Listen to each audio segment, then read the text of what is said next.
दोस्तों ये कहानी एक ऐसे ठरकी मजनू लौंडे की है जो लड़कियों के गोल गुंबज, मौत का कुआं, तितली, पिंकी ब्लैकी का दीवाना होता है, जिसे देखने के लिए और भटाभट करने के लिए पूरी जान लगा देता है और आखिर में ये हाथी का कुंड देख के ही मानता है। तो चलिए देखते हैं इसके काले कांड को। इससे पहले एक लाइक और चैनल को सब्सक्राइब कर देना यार। अगर टेलीग्राम पर ज्वाइन होना है तो हो सकते हो। कहानी की शुरुआत में हम इसी लौंडे पप्पू पेलू और इसके दो दोस्त झेलू और लेलू को देखते हैं जो कि बाजार में लौंडिया को ताड़ रहे थे। इसके बाद झेलू और लेलू दो लौंडियों से आस्कीबाजी करने लगते हैं। ओहो क्या चाल है, तू तो बड़ी कमाल है, कहाँ को जा रही है जाने मन, पिंकी ब्लैकी दिखा दे। तो वो लौंडिया कहती है चल झोपड़ी के घर पे जाके मुट्ठे मार के सो जा। झेलू उन लड़कियों को सेट करने की पूरी कोशिश करता है लेकिन वो उसे घंटा भाव नहीं देती। वहीं लेलू कहता है यार झेलू ये लाइन तो दे रही है पर सेट नहीं हो रही। तभी वहीं पर पप्पू पेलू आ जाता है और वो इस लौंडिया को कोपचे में चलने को बोलता है। मेरा नाम है पप्पू पेलू, तू बता तो अभी ले लूं। पप्पू पेलू का अंकल बाजार में उसे लौंडियाबाजी करते हुए देख लेता है। अंकल को देखते ही ये तीनों भागने लगते हैं और भागते भागते छत पर चढ़ जाते हैं लेकिन लेलू नहीं चढ़ पाता। तो वो कहते हैं अबे झोपड़ी के मोटी गेंद जल्दी से चढ़ जा साले, भैंसे तेरे बाप आ रहा पीछे से।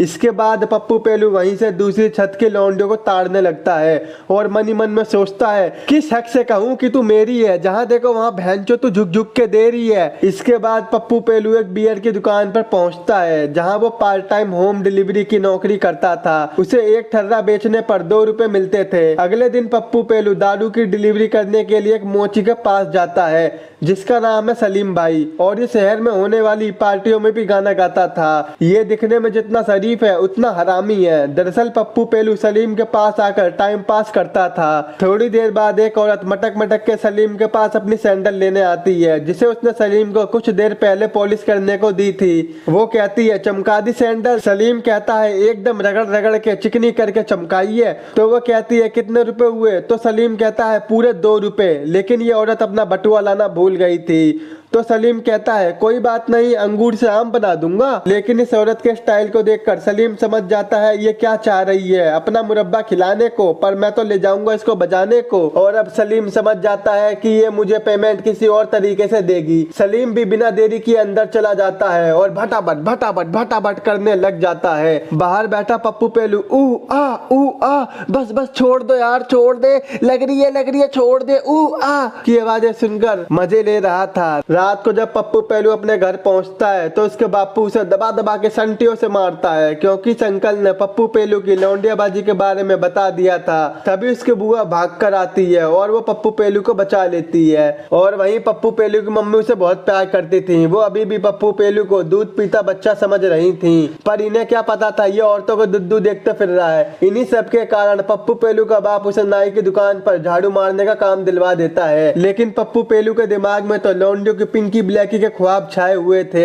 उसका बिल्कुल भी काम करने का मन नहीं करता। शाम को पप्पू पेलू इस बारे में अपनी माँ से बात करता है। इसकी माँ उसे बहुत प्यार करती थी तो वो मान जाती है कि तुम कल से सैलून मत जाना, तेरे ठरकी बाप से मैं बात कर लूंगी। अगले दिन झेलू और पप्पू पेलू सलीम की दुकान पर डेरा जमा के आस्कीबाजी कर रहे थे। तभी सामने से दूसरे मोहल्ले के लौंडे लेलू को पीटते हुए ला रहे थे। तो वहीं झेलू कहता है अबे कैसे चौड़ा हो रहा है, लेकिन वो मोटू को नीचे गिरा देते हैं। दरअसल इन लौंडों ने लेलू को उनके मोहल्ले में लड़कियों को छेड़ते हुए पकड़ लिया था। उधर पप्पू पेलू जाकर दारू वाले को बुला लाता है। इसके आते ही उन लौंडों की फट जाती है। तभी वहां पर पप्पू पेलू की मौसी लतीफा आ जाती है जिसे देखकर सलीम इशारों में कहता है इसे मारना है। इसकी हरकत देखकर लतीफा जोर जोर से हंसने लगती है। अब सबकी नजर लतीफा पर पड़ जाती है जिसे ये ऐसे देख रहे थे जैसे कि लतीफा को यहीं पर पेल दें और सारे आदमी उसके दीवाने हो जाते हैं। इधर लतीफा के आने की वजह से पप्पू पेलू के पापा काफी नाराज थे क्योंकि वो जब भी लतीफा को देखता था तो वो बिना हैंडपंप नचाए रह नहीं पाता था। एक दिन पप्पू पेलू अपने बाप को खाना देने उनकी दुकान में जाता है जहां वो देखता है कि उसके बापू तो सेटिंग बाजी कर रहे हैं। ये देखकर वो कहते हैं झोपड़ी के आज कैसे आ गया तू यहाँ पर, खाना देने आया हूँ बस। पप्पू पेलू जब खाना रख रहा था तो उसे वहां पर पिंकी फिल्मों वाली मैगजीन मिलती है मियां मालकोवा की,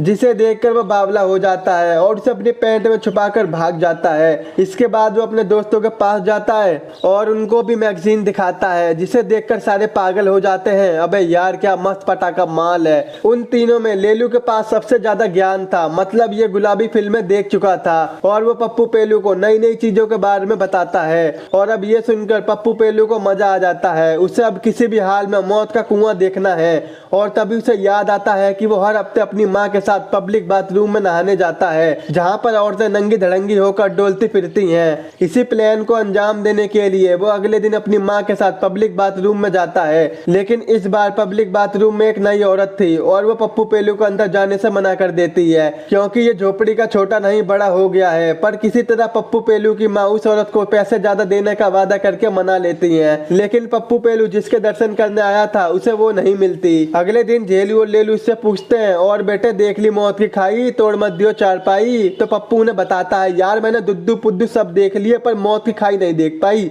तो ये सुनकर उसके दोस्त उसे घोंची बोलकर वहां से जाने लगते हैं। पर वहीं पप्पू पेलू कहता है, मेरे पप्पू की कसम अगली बार मैं जरूर पिंकी ब्लैकी देख के ही रहूंगा। उसी शाम पप्पू पेलू का अंकल एक जमीला नाम की लौंडिया घर पर लाते हैं। दरअसल पप्पू पेलू की माँ अकेले घर पर सारा काम नहीं कर पाती थी, इसीलिए जमीला को वहाँ पर काम करने के लिए लाया गया था। और उसे देखकर पप्पू पेलू उसे देखता ही रह जाता है और मन ही मन में सोचता है, मत मिलाया कर तू उनसे है खुदा जिनकी तू दिला नहीं सकता, और आज नहीं तो कल इसे भी सिसकी आएगी, जब मैं नहीं ठोकूंगा तो इसे भी हिचकी आएगी। दूसरी तरफ शहर के सभी आदमी पप्पू पेलू की मौसी को पटाने में लगे थे, इसलिए वो पप्पू पेलू के हाथों लतीफा के लिए नए नए तोहफे भिजवाते हैं, लेकिन ये सारे तोहफे फेंक देता था, क्योंकि वो चाहता था उसकी मौसी को सलीम ही पेले और लतीफा सलीम का ही झेले, क्योंकि सलीम भी उसे चाहने लगा था। वहीं कहीं ना कहीं लतीफा का भी यही हाल था। एक दिन लतीफा अपनी चबाई हुई चिंगम पप्पू पेलू का हाथों सलीम के पास भिजवाती है। सलीम भी उस चिंगम को बड़े प्यार से चबाते हुए एक लव लेटर लिखता है, जिसे पप्पू पेलू लतीफा को दे देता है, जिसे पढ़कर लतीफा की बैटरी 100% हो जाती है। उसमें लिखा था, घोड़ी एंगल 69 एंगल 90 एंगल सारे एंगल में लतीफा तेरे पपीता दबाऊंगा। एक दिन फिर से पप्पू पेलू अपनी माँ के साथ पब्लिक बाथरूम में नहाने जाता है, पर आज वो औरत उसे अंदर नहीं जाने देती, क्योंकि पप्पू पेलू की माँ ने उस औरत को 100-200 ज्यादा पैसे देने की बात की थी, वो उसने अब तक नहीं दिए थे, इसलिए वो औरत उससे गुस्सा थी। कैश पेमेंट मिलते ही वो औरत पप्पू पेलू को अंदर जाने देती है। पप्पू पेलू आज अपने मिशन को पूरा करने वाला था, इससे पहले एक औरत उसे पकड़ लेती है और उसे पब्लिक बाथरूम से बाहर निकाल देती है। इसी वजह से पप्पू पेलू की माँ ने उसे अपने साथ पब्लिक बाथरूम में ले जाना बंद कर दिया था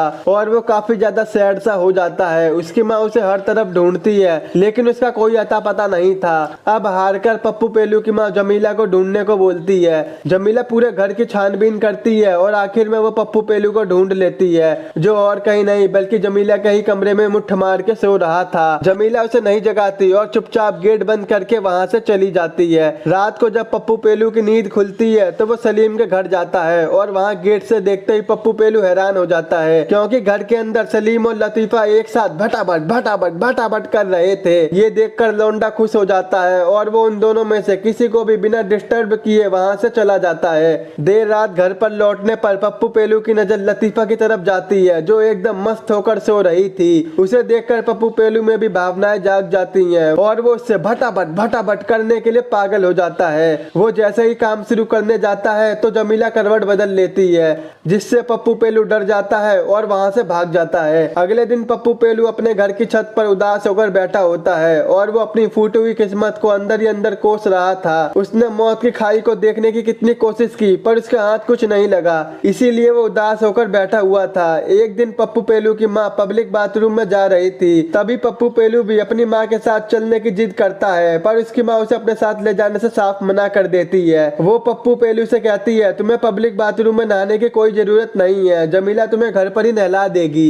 ये कहकर वो पब्लिक बाथरूम की तरफ निकल जाती हैं। अब घर पर पप्पू पेलू जमीला के साथ अकेला था। जमीला उसे नहला रही थी, तभी पप्पू पेलू अपना आखिरी गेम खेलता है। वो जमीला को अपने साथ नहाने को बोलता है। पहले तो जमीला उसे मना कर देती है, पर पप्पू पेलू के लगातार फोर्स करने पर वो मान जाती है, पर वो अपने पूरे कपड़े नहीं उतारती। तो पप्पू पेलू जमीला से कहता है, तुम अपने सारे कपड़े उतार दो, लेकिन जमीला उसे साफ मना कर देती है। लेकिन पप्पू पेलू उसे समझाते हुए बोलता है, अबे मान जा मेरी रसमलाई, मैंने पहले भी लड़कियों को इस हालत में देखा है, ये कोई नई बात नहीं है। ये सुनकर जमीला धड़ंगी होने के लिए राजी हो जाती है, लेकिन इससे पहले पप्पू पेलू जमीला की ब्लैकी वाइटी देख पाता, उसकी माँ घर पर आ जाती है और उन दोनों को ये सब करते हुए देख लेती है। पप्पू पेलू समझ जाता है अब तो मम्मी ये ये सारी बात बापू को बता देंगी और वो मार मार के मेरी सिट्टी पिट्टी गुल कर देंगे। रात को मार खाने के बाद जब पप्पू पेलू अपने कमरे में जाता है तो वो जमीला को अपने बेड पर देखता है और हैरान हो जाता है। जमीला को पता था कि आज की रात इस घर में उसकी आखिरी रात है, इसलिए जाने से पहले वो पप्पू पेलू को पिंकी ब्लैकी के दर्शन करवाने आई थी। बस फिर क्या था, पप्पू पेलू भटाभट करता रहता है और मौज बांध देता है। अगली सुबह हम उसे खरगोश की तरह उछलते हुए देखते हैं, क्योंकि उसने पिछली रात दुनिया की सबसे खतरनाक और प्यारी गुफा के दर्शन किए थे। कुछ देर बाद पप्पू पेलू के अंकल घर पर जमीला को लेने आ जाते हैं। ये देखकर पप्पू पेलू काफी उदास हो जाता है, क्योंकि अब उसे ये मौका दोबारा कभी नहीं मिलने वाला था। जाते जाते हम जमीला के फेस पर एक प्यारी सी स्माइल को देख पाते हैं, जिससे हमें पता चलता है कि वो भी कहीं ना कहीं पप्पू पेलू से भटाभट करने में खुश थी। उसे देखकर पप्पू पेलू सोच रहा था, जिंदगी का सबसे हसीन लम्हा जीकर आया हूँ। कल रात जमीला के साथ भटाभट करके आया हूँ।